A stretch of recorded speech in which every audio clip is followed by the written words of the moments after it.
Brushfire Literature and Arts Journal, Edition 70, Volume 1. Narrated by Alec Brown and Sarah Hunter. The Uninvited One, by Mick O'Seasnine.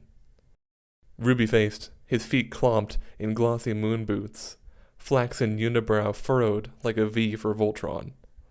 He held a can of Coca-Cola, his white-tipped fingers squeezing the red aluminum as if trying to crush it. I don't remember why we stood in the driveway by the turnaround closest to his yard. I could guess as to why we didn't invite him. Everyone hated him. The bruises he would leave on your arm, his tendency to set fires in the park. My mother pointed at him, yelling, "No, no, no," like he was the dog squatting on the rug. Maybe that triggered his decision to go through with it, when he stepped hard, chucking the can at us. I will always remember the unopened can sailing through the air, colliding with Miguel Rodriguez, buckling him like a spaghetti noodle. On the ground, Mig puffed, holding his stomach in agony while the can rolled, unopened, as if nothing happened to it. Parents crowded around the writhing child, while the uninvited one smiled and returned home. Breakfast on Beechwood by Joan Presley. My father ate breakfast dressed in a white shirt and tie, ready for his office job at the cookie factory. He sat at the far end of the table, half hidden by cereal boxes and a jug of whole milk. He liked pink-sugared grapefruit, drank coffee with a slurp, always Cuban, always black. His job involved numbers, debit, credit, broken cookie, he'd say, before he vanished weekday mornings. He'd rematerialize at twilight, beneath the Beechwood Avenue sign, a brown paper bag of factory rejects tucked under his left arm. My mother preferred Sunnyside eggs, barely cooked, toast thick with strawberry jam, not homemade. She sat near the kitchen, just in case. Last night's mascara clumped in her lashes, rumpled cotton nightgown, pink like her lipstick, and pin curls, always pin curls, until the housework was done. She would shower, then change into heels, girdle, hose, sit on the porch, read Ladies' Home Journal, or just wait for our father, threaten to tell him things we counted on her to forget after the Jim Beam, the salted peanuts, the half-burnt dinner. Yellow Blue Migraine by Daniel Putney. 1. I am a mariner praying for light or death.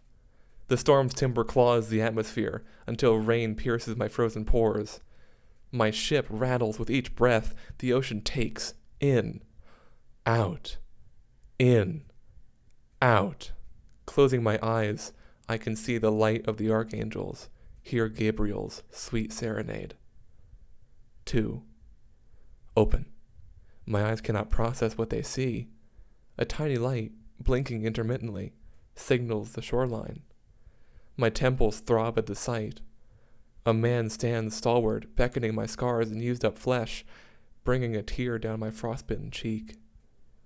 Does he know that salvation only comes in waves?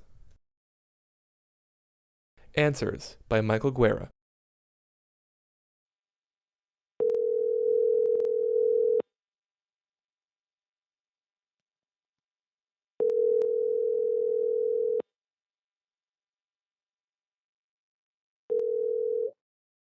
Hey, it's Brees. Sorry I can't be here to take your call. I'll hit you back when I can. Leave it after the beep. You have 4 new messages. Hey, what up, dude? It's Kip. Was wondering if you had seen Ruth lately? Been trying to get a hold of her. Nothing. I know you saw her yesterday. Let me know. Call me back. Hey, Breeze, it's Ruth. I can't wait to see you tonight. I'll be over around 7, hopefully earlier. Bye! Hello, my honey boy. It's Mama here. I just wanted to call to let you know that I'll be back on American soil tonight. I can't wait to tell you all about Africa. Did you know the locals are so handy? They make the most beautiful jewelry. I just love these missions. I can't wait to see you, honey. I love you with all my being. Mwah. Hey, Brees. It's your dad. I'm picking your mom up from the airport tomorrow. Her flight arrives around 8 in the morning. We should all go for dinner, around 7 or so. Alright, love you. Oh, by the way, Jamie is in town. He's coming with us. Nice to see his mug again. Be nice to him, Brees. He's your brother. Don't forget that. Alright, love you. Hey, it's Brees. Sorry I can't be here to take your call. I'll hit you back when... You have 4 new messages. Hey, what up, Brees? It's Kip. I finally got a hold of Ruth. Said she's been busy hanging out with some new friends. Sounds like shit, right?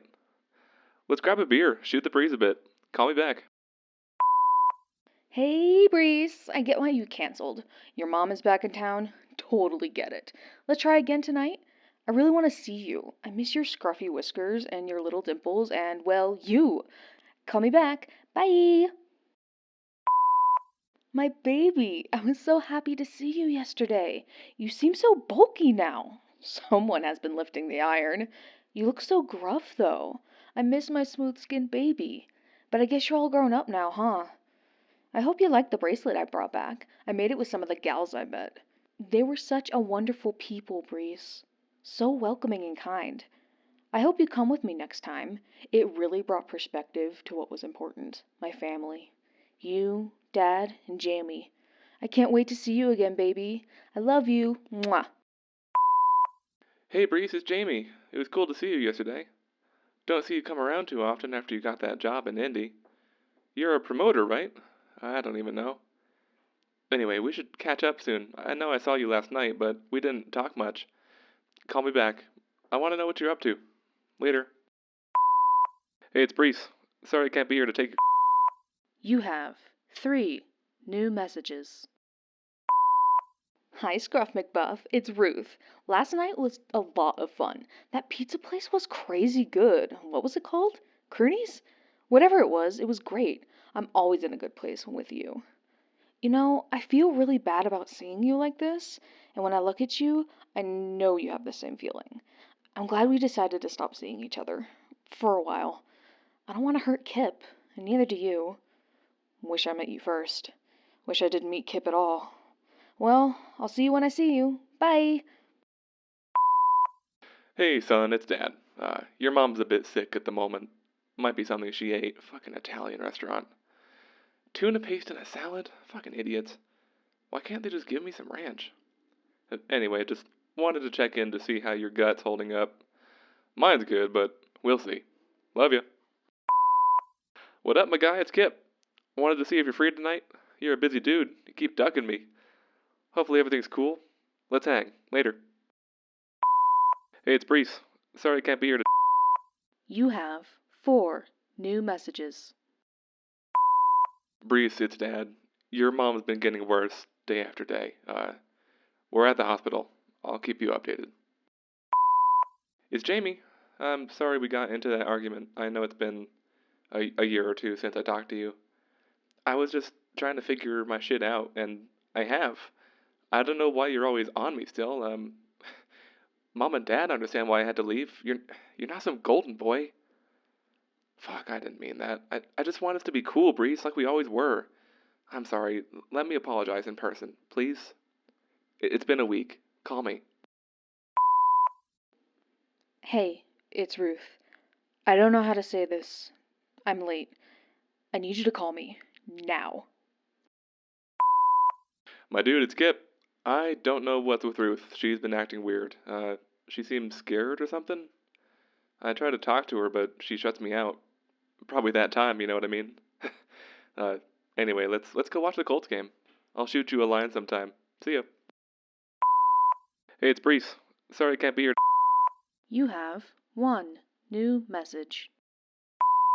Fucking doctors don't know what the fuck they're doing. They look me in the fucking eye and tell me they don't know what's happening to your mother. They said it might be malaria, yellow fever, who the fuck knows. Asked me if I knew if she got her shots. He should fucking know. He gave them to her. What a fucking moron. If anything happens to her, I'm gonna hang that doctor by his fucking stethoscope out of a fucking window. Fucking can't believe this. Hey, it's Brees. Sorry I can't be here. You have 4 new messages. Brees, it's Dad. Thanks for coming yesterday, son. I know it must have been hard to see your mom like that. They think she got it in Africa. They say they don't know what it is yet. I'll call you again if anything changes. I love you, son. Hey, Breeze. It's Ruth. I want you to know you don't have to worry about anything. I'll take care of it. It's funny how things happen. No one gets out clean. Anyway, I'll see you. Dude, did you hear? Ruth is pregnant. Fuck! I don't know what I'm gonna do. Fuck! Breeze, it's Jamie. It was good to see you yesterday, even if it was under bad circumstances. Well, it's more than bad. I can't believe what's happening to Mom. I just keep remembering when she used to go with us to the movies on the weekends, when Dad would be out of town for work. Those memories don't warm me like they should. Feel like they're blocking something. Fuck, I don't know what to do. I want to still talk to you, man. I know you don't like looking at me anymore, but we gotta be okay. This is a shit time. We need family. I need you. Call me back, please. Love you, Breeze. Hey, it's Breeze. Sorry. You have one new message. Hi, honey boy. I'm so glad I get to see you this often. I wish it was under better conditions. It reminds me of when I used to take you everywhere. Jamie got older and ran off to do what boys do, but you were always by my side, even now. I'm so proud to have you with me, Breeze. You give my body new life every moment you're in the room. I don't know what happens next, but you being there brings me comfort. Whatever happens, know that I love you, honey boy. You're my one and only. I love you, baby. I always will. I'll see you. Hey, it's Breeze. Sorry. You have 3 new messages. Your mom was a shining light in my life, Breeze. I know you know why I spent day after day at your house. I didn't have a mom like yours. I wasn't lucky. Your mom knew that. She never said anything about it. She smiled, gave me a hug, and asked if I was staying for dinner. She made me family. I love her, Breeze. Like how I love you. Whatever you need, you always know you can come to me. I always came to you. Ruth is thinking about getting rid of the baby. I'm not sure how I feel about it. I'll talk to her about it. I like the idea of having a kid, but fuck, man, we're not even married or anything.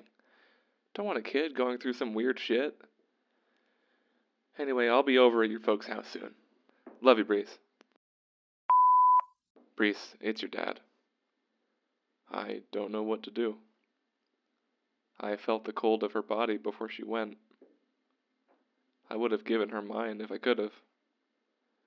At least she stays an angel now. I'm sorry you saw her go. At least you held her as she left. Come over to the house tonight. We stay together now. I love you, Breeze. I still feel her hand on my face. She held me. I said I was so regretful. She said, Monkey, you were always with me. I can never be mad at you. You found your own way. You came back. That's what I waited for. I'm so happy you're back. I'm so shit, Breeze. What did she feel like? To hold her as she slipped out? Was she warm just before? Even her hand felt cozy. I wanted her to take me with her so I could be with her. To talk about everything she missed with me. My life, her life, Dad's life, your life. Thanks for crying with me. It hurt to be there. It felt good to be a part of a family again. Thank you. Dad wants us to stay at the house. I think it's a good idea. It's gonna feel lonely there. I love you, Breeze. Hey, it's Breeze. You have 1 old message. Hi, honey boy. I'm so glad I get to see you this often. I wish it was under better conditions. It reminds me of when I used to take you everywhere. Jamie got older and ran off to do what boys do, but you were always by my side, even now. I'm so proud to have you with me, Breeze. You give my body new life every moment you're in the room. I don't know what happens next, but you being there brings me comfort. Whatever happens, know that I love you, honey boy. You're my one and only. I love you, baby. I always will. I'll see you. Hey, it's Breeze. You have 1 old message. Hi, honey boy. I'm so glad I get to see you this often. I wish it was under better conditions. It reminds me of when I used to take you everywhere. Jamie got older and ran off to do what boys do, but you were always by my side, even now. I'm so proud to have you with me, Breeze. You give my body new life every moment you're in the room. I don't know what happens next, but you being there brings me comfort. Whatever happens, know that I love you, honey boy. You're my one and only. I love you, baby. I always will. I'll see you. Hey, it's Bree. You have one old message. Hi, honey boy. Hey, it's No new messages.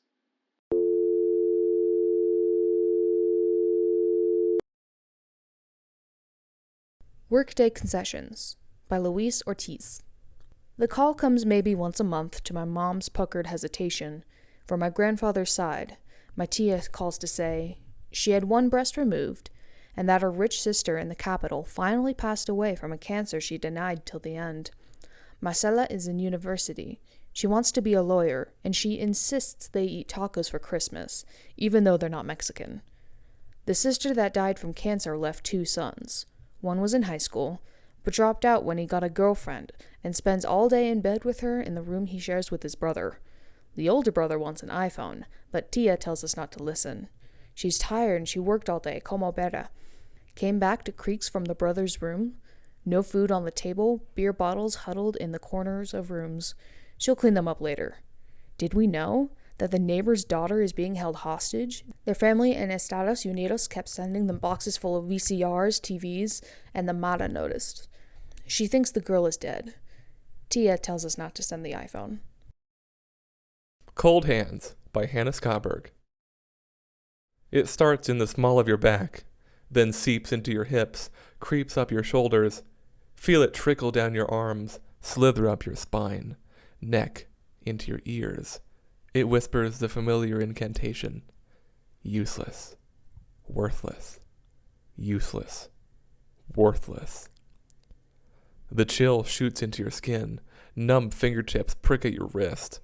Dig into your skull, root in the back of your mind, buried under suffocating covers. It claws its way to your throat, chokes out tears, doubts, fears. Bitter, cold hands strangle your fading senses, until your white-bitten knuckles feel nothing in the frosted moonlight. Ad libitum by Tom Sanders. I got off the bus, buttoned my coat, and started walking. I turned right, and then left again.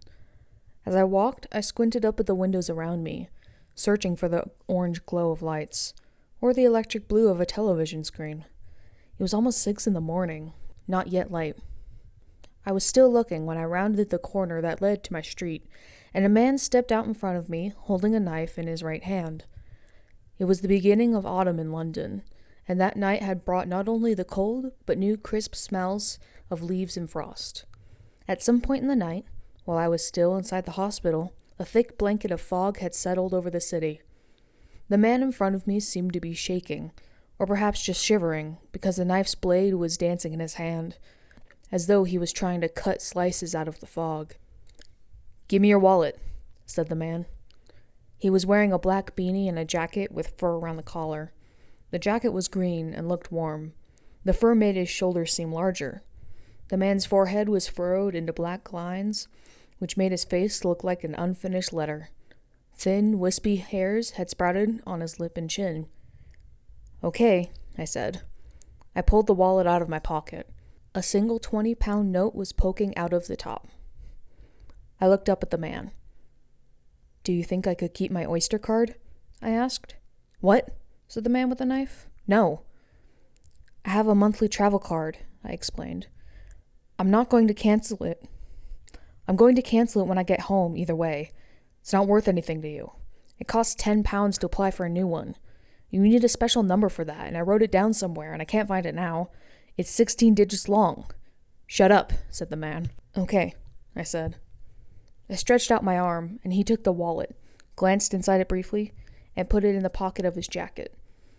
I noticed that on the wall to our left, our shadows, whose limbs were comically long, were playing out a farcical version of the same scene. The man glanced around him. Even the rumble of distant traffic seemed to have been lost in the fog. My face was raw from the cold. I envied the man in his beanie and his jacket. "And your phone," said the man. My phone was new, white, and felt somehow both light and heavy in my hand. When I woke up in my bed, it would be there, nestled like a precious egg. "I don't have a phone," I said. "I lost it. I was at a festival, in the toilet, those portable toilets they have at festivals.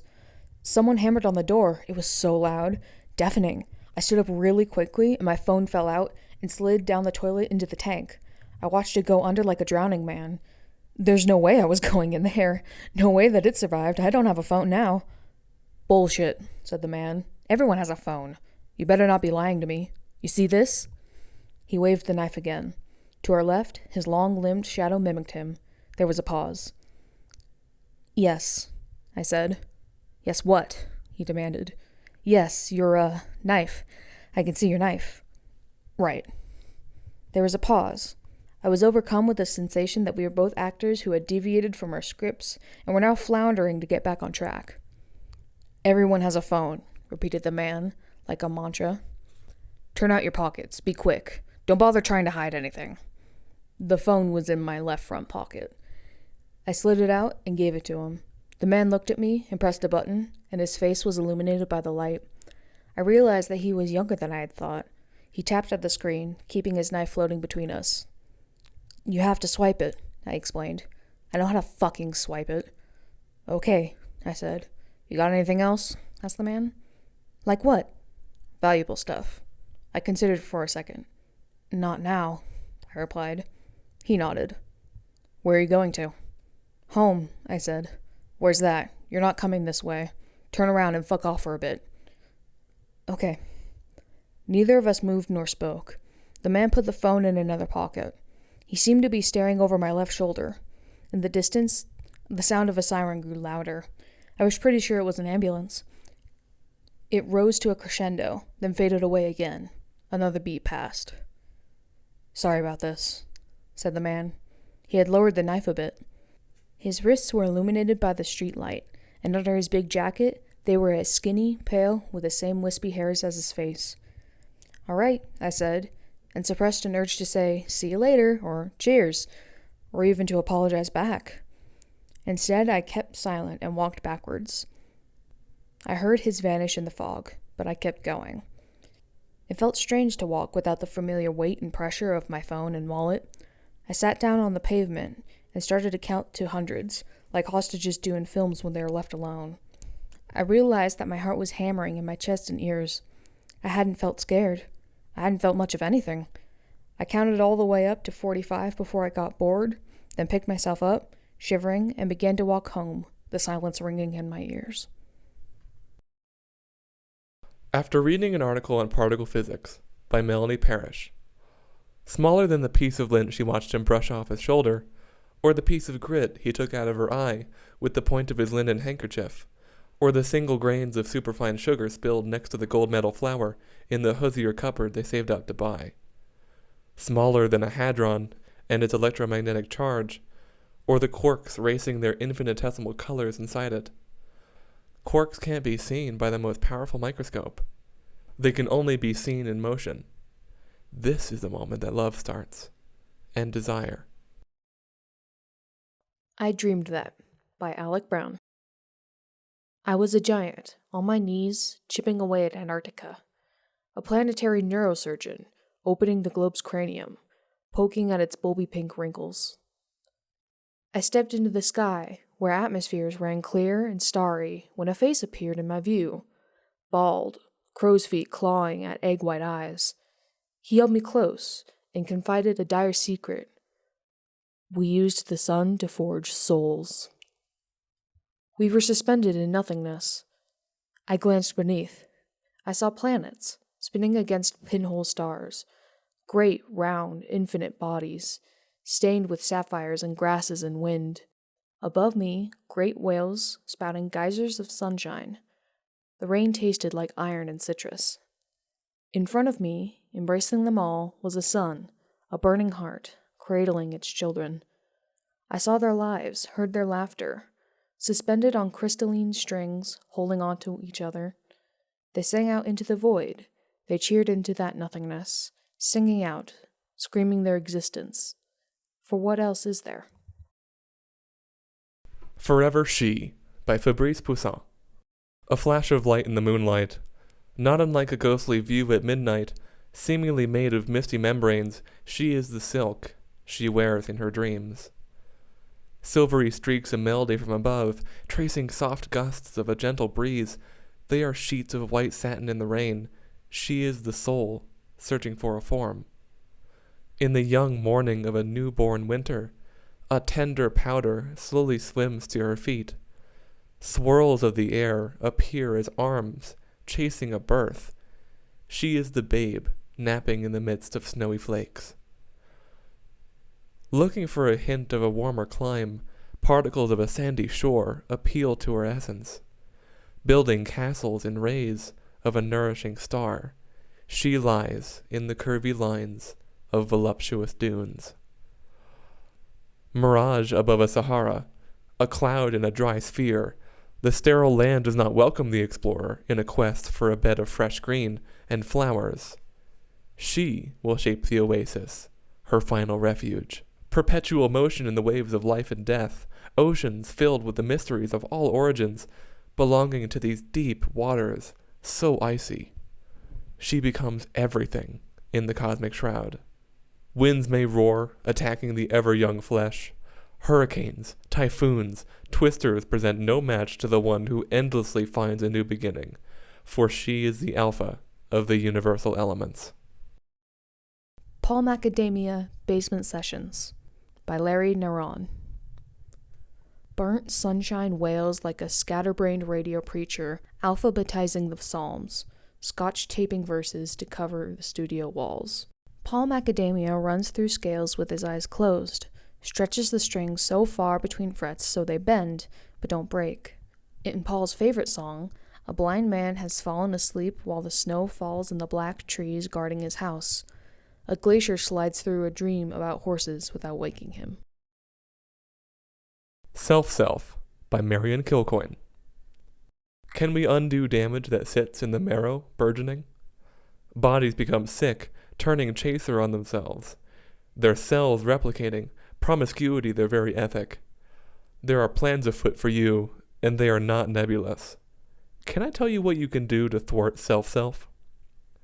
You can lay inky violets on a lichened gravestone, knowing there are many layers between you and them, the ancestors, or the ones not concerned with your vacant howls. Can I tell you what they might say to you, if they even cared? Look to the clay, lay down in it. There it is, after all, where you will coalesce. Always recognize the bad, as busily we all donate to build that empty vessel. Assent to your wounds like a salty flesh heroine, then paint your scar tissue with mercury. Dull, lazy silver, the opposite of the moon. Crane by Candace James. It is a Sunday night. He is sitting on a three-legged stool.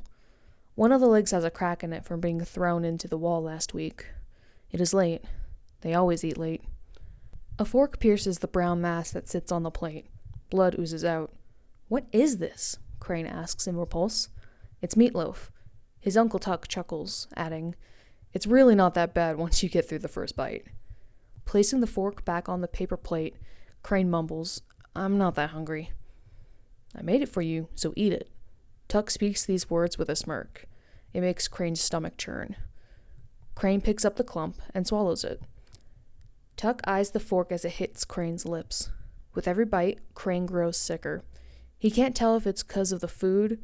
He can't tell if the cause was the food or his uncle's locked eyes. "How is it?" "It's good," Crane mutters. Tuck rubs his lanky fingers into his greasy brown hair. Everything about him seems greasy. Wetting his thin pink lips with his tongue, Tuck asks, "So you like the taste of meat, huh?" Crane clenches his teeth.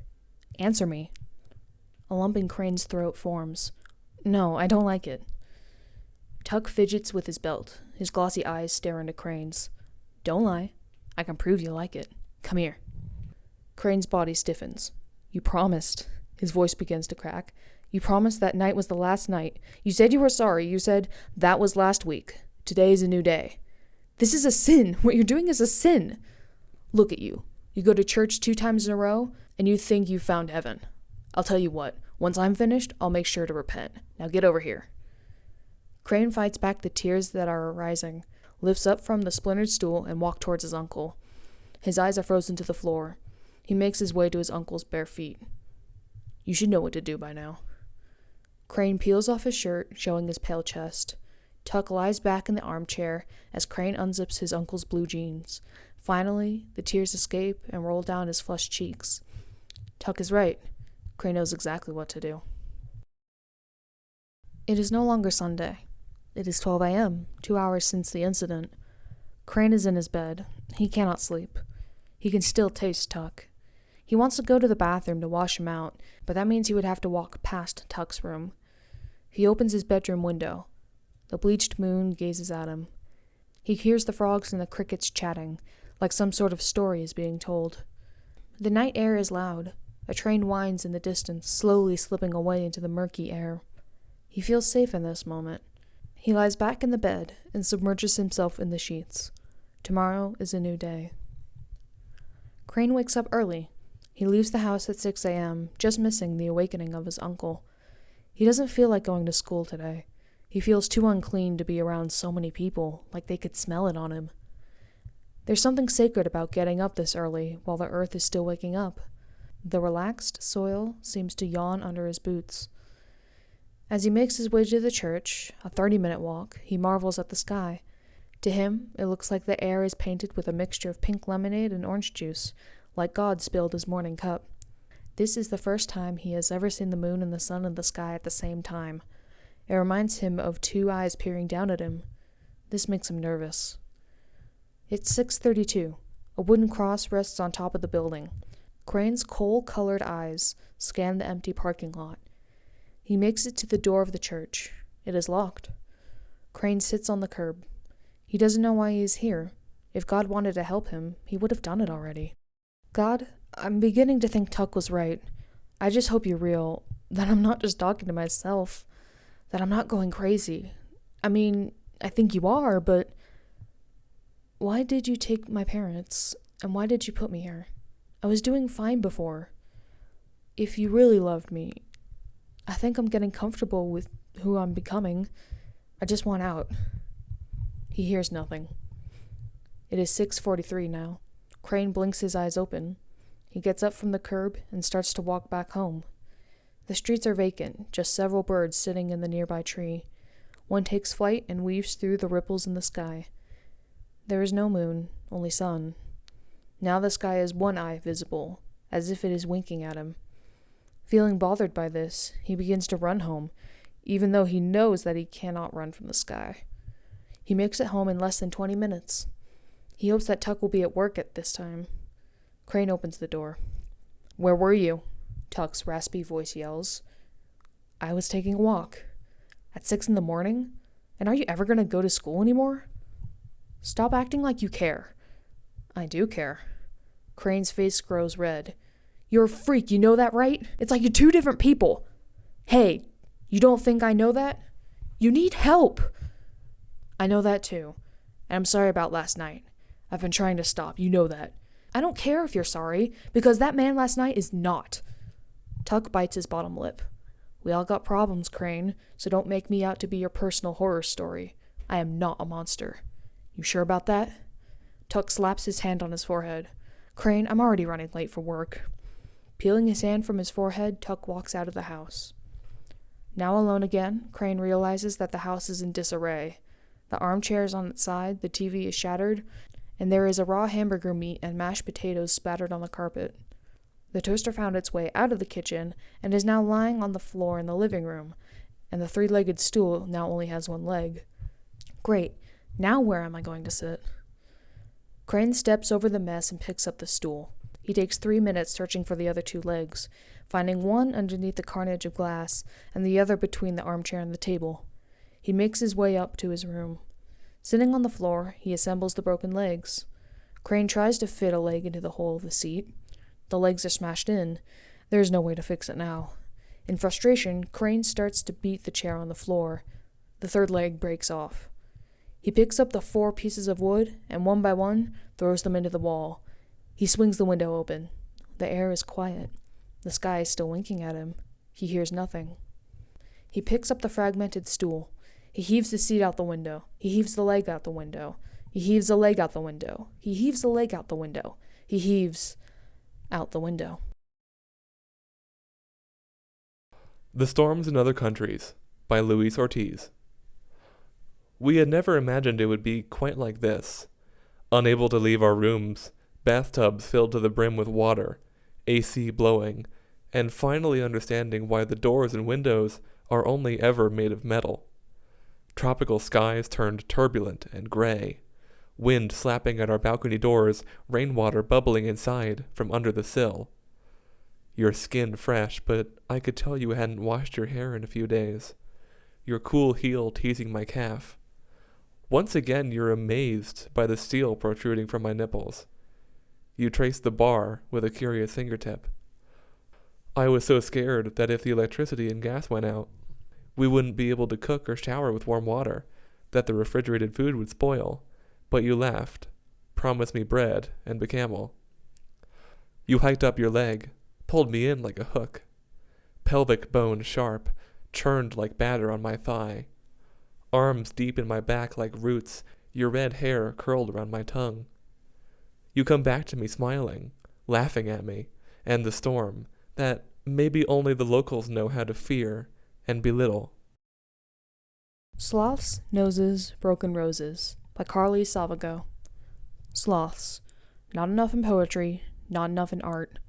Underappreciated. Noses.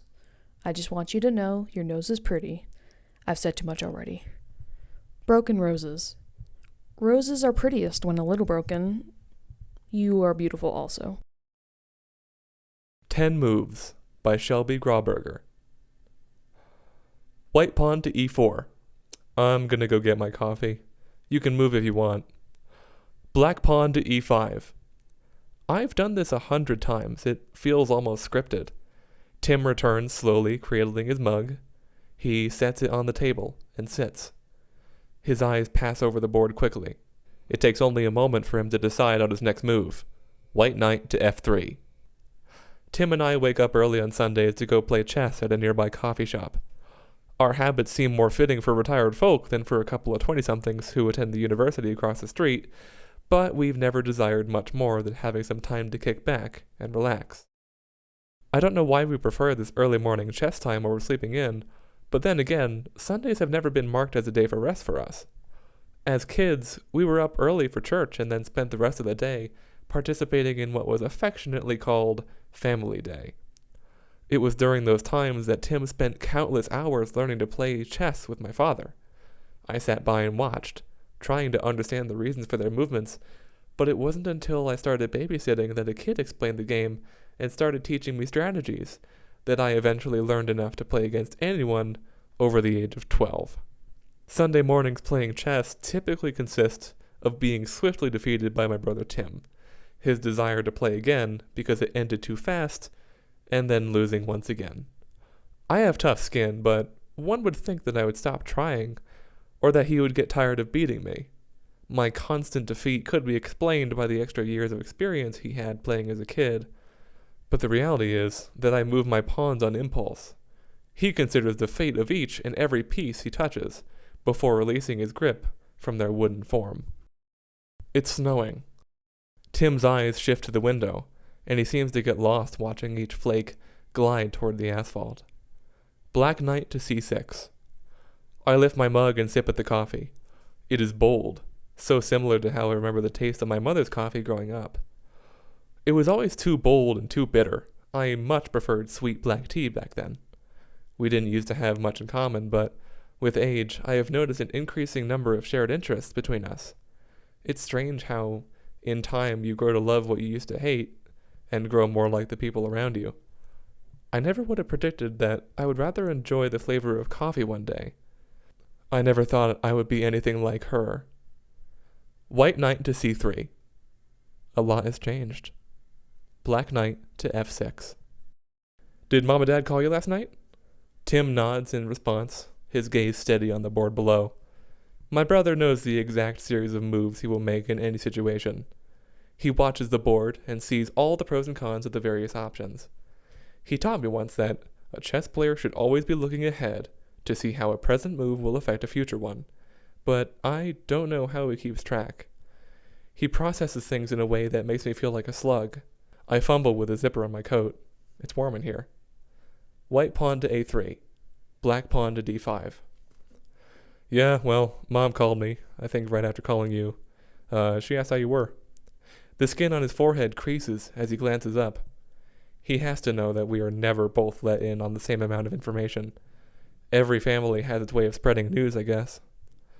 White pawn to d5. Capture. She just called me to say there was money in the account to help with tuition, I mentioned. She sounded like she wasn't feeling well. I talked to Dad when he took the dog on a walk a few minutes later. He said that she's in something of a funk. He stayed on the line a bit longer to tell me about some clients he met yesterday morning. Sounds like Dad, he mused. Black knight to d5. Capture. Anyway, she mentioned that she didn't go to the birthday thing with the family the other night, and you know how Grandma gets about missing those. I still get her emails reminding me to keep the evening open. And it's been, 2 years since we moved away? I do miss him, though. White bishop to e2. I got to talk to her for quite a while, but Dad said he'd call me back when he got another call. He must have fallen asleep. Tim and I have always had different relationships with Mom. That's something I've only recently come to accept. I look intently at the brick wall behind Tim. Each piece is a slightly different shade of red and has some kind of imperfect quality. They're all pieced together with crumbling gray concrete. I am reminded of all the long nights spent reading with my back scraping against that wall and legs up on the chair just a couple feet away. Every time I find myself considering moving back, the thought drops away with the realization that my hometown has no coffee shop that feels like home, or really a home that feels like home. Your move. I snap back to seeing Tim impatiently looking at the board and outlining his beard with his thumb. Black pawn to e4. He falls silent again. I reach down and take a sip of lukewarm coffee. I'm gonna go refill this a bit. Don't cheat. Tim chuckles to himself. He knows just as well as I do that he has no need for cheating, as I am hardly paying attention to begin with. Alright, whatever. I'm taking your pawn though, silly. White knight to e4. Capture. You are killing me with this game right now. I might as well be playing against a toddler. I shrug and head to the front. The wood floors creak softly beneath my feet. In the front room, a few young students sit behind wobbly tables, covered with textbooks and computers. A professor I had a semester or two back sits behind his laptop, glancing back and forth between his screen and an open book. I have seen him here almost every day, annotating and giving the words on the page his best scholarly brow. I'm pretty sure his face will get stuck like that one of these days. I smile back when he glances up from his page. Refilling my mug, I recall my own furrowed brows and tagged photos at family events, and another thought creeps up. Maybe mine will get stuck like that one day too. I sit across from Tim and take note of the missing pawn. That's okay. Black knight to f4.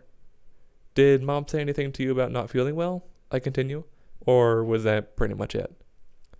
He yawns for a few moments. White castle kingside. Nah, not really. We got to talking about a book I was reading the other day and a little bit about Camille's upcoming interview. He's so nonchalant. I sometimes wonder if he has any idea how serious it is when Mom's in a bad way. Maybe his ability to overlook those aspects of her is how they've managed to spend any significant amount of time together, or chat for longer than a minute or two on the phone. Right around the 2-minute mark in any conversation between my mother and me, it tends to get uncomfortable and ends abruptly. Black knight to e2. Check. I start thinking of the conversation I had with Dad the night before when he was walking the dog. I called him a few minutes after hanging up with my mother because I thought it strange that she mentioned having a few days off of work. I was just calling because I noticed that Mom said she had a few days off. Dad sighed on the other line. Honey, I'm going to take the dog for a walk. Be back in a few minutes. I heard the screen shut and the dog's collar jingle as he trotted along. You don't need to worry. The other day she went through a particularly rough patch and she decided to play it safe by checking herself in. The doctors made her stay overnight, then allowed her to decide if she'd like to go home or not. She stayed and ended up missing work while she was there. He paused a moment to find the right words. I guess something was off with her medication. It happens from time to time, but it should be fixed for now. Okay. There was nothing more to say. At least she can recognize when things get beyond her control. I don't think Tim knows. I imagine his face would be more tense if he did. Wrinkles growing deeper on his skin from too much time spent thinking about what could have happened. It actually makes sense that he wouldn't know about any overnighters in an institution, since she never subtly mentions to him that they are really quite similar. That's just me. I get to know more because I very well could grow into similar mental instability, and this is some sort of preparation for when that time comes. White queen to e2. Capture. Well, shit. I mumble quietly. The game's coming to a close. My hands always feel out of place. I cross my arms while I start to look for ways to fix the fact that I had literally let the entire game slip through my fingers without paying attention to it. Black bishop to g4. So she didn't mention having taken any time off? Oh, no, she didn't say anything about that. Was it a holiday or something? That must have been a nice break for her. White knight to f6. Checkmate.